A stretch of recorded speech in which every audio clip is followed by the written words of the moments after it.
Hey everyone, it's Dr. Kylie Simiano here. I hope everybody's having a really great week so far. And we just had our prenatal class last Thursday, and one of the participants had asked the question, which I thought was so great. We get this all the time. She said, or asked, how early can you take your child to a chiropractor? Great question. And actually, it's never too early to get your child checked by a chiropractor. In fact, right after birth, well, birth in general is a very traumatic experience. If you take a look at some pictures, and these are not necessarily to scare anybody, but we've got this one, and we've got this one. And you can go on YouTube, you can, or even Google, look at the pictures or the videos and things like that of different births. Those were C-section births. But birth is very traumatic, whether it's a C-section or a vaginal birth. A vaginal birth, you have 60 to 90 pounds of axial traction that is applied to a baby's neck.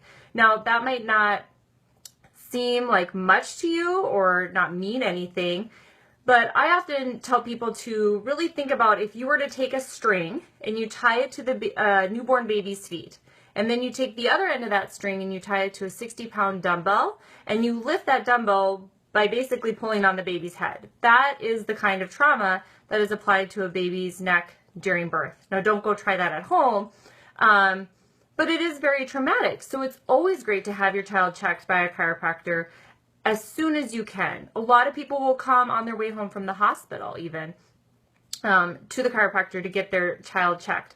And I really wanted to address the issue of how we adjust little babies like that, newborn babies. You know, we're not putting, you're not going to hear cracks and pops and things like that. We're not twisting their necks or anything. It's a sustained contact, and it's really, we're using the amount of pressure that you would use to check the ripeness of a tomato. So it's very, very gentle. And so if people have questions, you know, always ask. I mean, that's why we specialize in kids. We see a lot of them, and we love to see them. But there's a lot of trauma, and so we can find some different areas and whatnot that need to be addressed so that your child is starting life off really with the best possible potential that there is. So if people have questions, always leave them in the comments.